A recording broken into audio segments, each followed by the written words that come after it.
মাননীয় প্রধান উপদেষ্টার সঙ্গে অতি গুরুত্বপূর্ণ কতগুলি বিষয় আলোচনা করেছি, যার বেশ কিছু পয়েন্টস আমার পূর্ববর্তী বক্তারা বলে গেছেন। আমি আনন্দের সাথে ঘোষণা করতে চাই একটি বিষয় মাত্র, সেটা হচ্ছে এই মাননীয় প্রধান উপদেষ্টা ক্যাটেগরিক্যালি, আমি শব্দটা রিপিট করতে চাই, ক্যাটেগরিক্যালি উনি বলেছেন আগামী ৪-৫ দিনের মধ্যে নির্বাচনের একটা সুনির্দিষ্ট সময় সীমা তারিখ উনি ঘোষণা করবেন। এর চাইতে আনন্দের বার্তা আর কিছু হতে পারে না।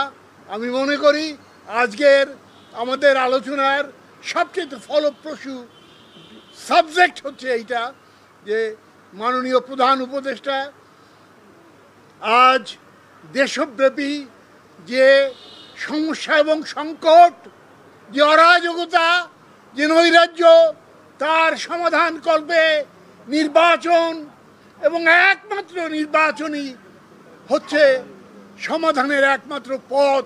সেটা উনি ওনার বক্তব্যে সুস্পষ্টভাবে বলেছেন এবং তিনি আশ্বাস দিয়েছেন আগামী ৪-৫ দিনের মধ্যে নির্বাচনের সুস্পষ্ট তারিখ সময় তিনি ঘোষণা করবেন। আমরা মাননীয় প্রধান উপদেষ্টাকে আরও বলেছি যে আজ থেকে ১ বছর আগে যে পরাজিত শক্তি, যে ফ্যাসিস্ট শক্তি উৎখাত হয়ে গেছে, তাদেরকে কোনো ক্রমে পুনর্বাসিত করার সুযোগ আমরা দেব না।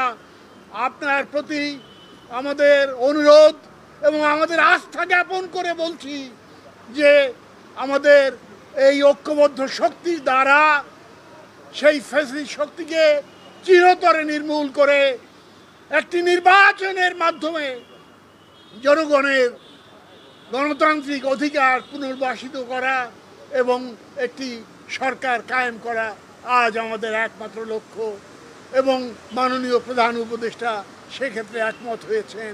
উনি বলেছেন ইনশাল্লাহ আমরা অতি তাড়াতাড়ি নির্বাচনের ডেট ঘোষণা করব। আমরা সবাই এখানে বলেছি আলহামদুলিল্লাহ।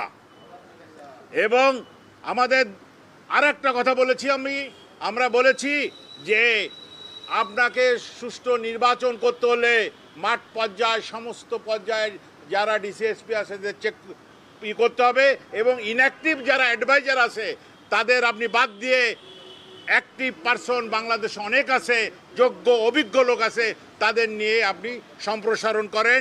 এবং আমাদের দল নির্বাচনের জন্য, আমাদের জোট নির্বাচনের জন্য যা যা দরকার এই সরকারকে সাহায্য সহযোগিতা করবে। আমরা বলেছি নির্বাচন যদি করতে হয় তাহলে নির্বাচনে লেভেল প্লেয়িং ফিল্ড তৈরি করতে হবে, অবৈধ অস্ত্র উদ্ধার করতে হবে, সমস্ত রাজনৈতিক দলের সমান প্রচার এবং অন্যান্য সুযোগ সুবিধা নিশ্চিত করতে হবে। এছাড়া নির্বাচন সুষ্ঠু এবং সুন্দর হবে না। তিনি বলছেন যে আমি একটা সুন্দর নির্বাচন উপস্থাপন করতে চাই এবং নির্ধারিত সময়ে নির্বাচন দিতে চাই, কিন্তু পতিত স্বৈরাচার বিভিন্নভাবে এটাকে নস্যাৎ করার জন্য চেষ্টা করছে। তা আমরা বলেছি যদি আপনার আইন শৃঙ্খলা বাহিনী বিশৃঙ্খলাকারীদেরকে কঠোর হস্তে দমন না করে তাহলে পতিত স্বৈরাচার বিভিন্নভাবে বিভিন্ন অজুহাতে মাথাছাড়া দিয়ে উঠবে।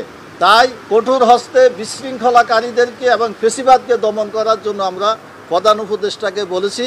এবং গোপালগঞ্জের ঘটনায় তিনি এটা স্বীকার করেছেন যে গোয়েন্দা তথ্য এখানে গ্যাপ ছিল, যার কারণে এই ঘটনাটা ঘটেছে।